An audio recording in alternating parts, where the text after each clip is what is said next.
कन्या राशीचं जून महिन्याचं आपण भविष्य बघूया. कन्या राशीचं व्ययस्थानामध्ये मंगळ आहे, म्हणजे इथे काय होतं, खर्च खूप होतो, इन्व्हेस्टमेंट चुकीच्या होऊ शकतात.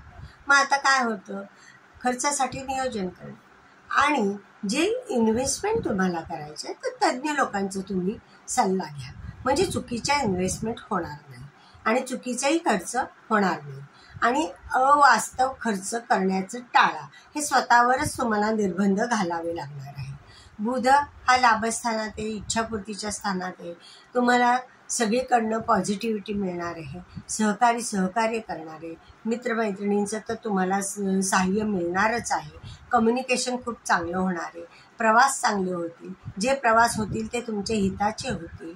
जे काय तुमचं कार्य प्रवासामध्ये जे साध्य करायचे ते पण होणार आहे, म्हणजे ह्या गोष्टी पॉझिटिव्हली तुम्हाला मिळणार आहे.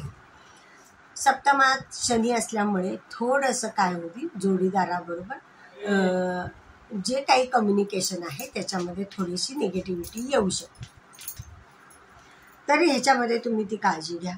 शुक्र ही अष्टमात आहे, त्यामुळे इथे काय होणार आहे, कोण फसवतंय किंवा नाही ह्याच्याकडे बारकाईने लक्ष ठेवून तिथे वागायचा प्रयत्न करा.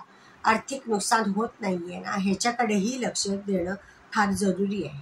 पण राहू तुमच्या आता षष्ठात आहे, म्हणजे तुम्हाला स्पर्धा परीक्षा किंवा परीक्षा ह्याच्यामध्ये यश चांगलं येणार आहे.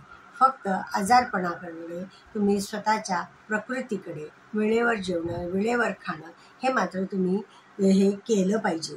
त्यामुळे तुम्हाला चांगलं प्रकृती राहील आणि काम करण्याची कपॅसिटी ही तुमची उत्तम राहणार आहे.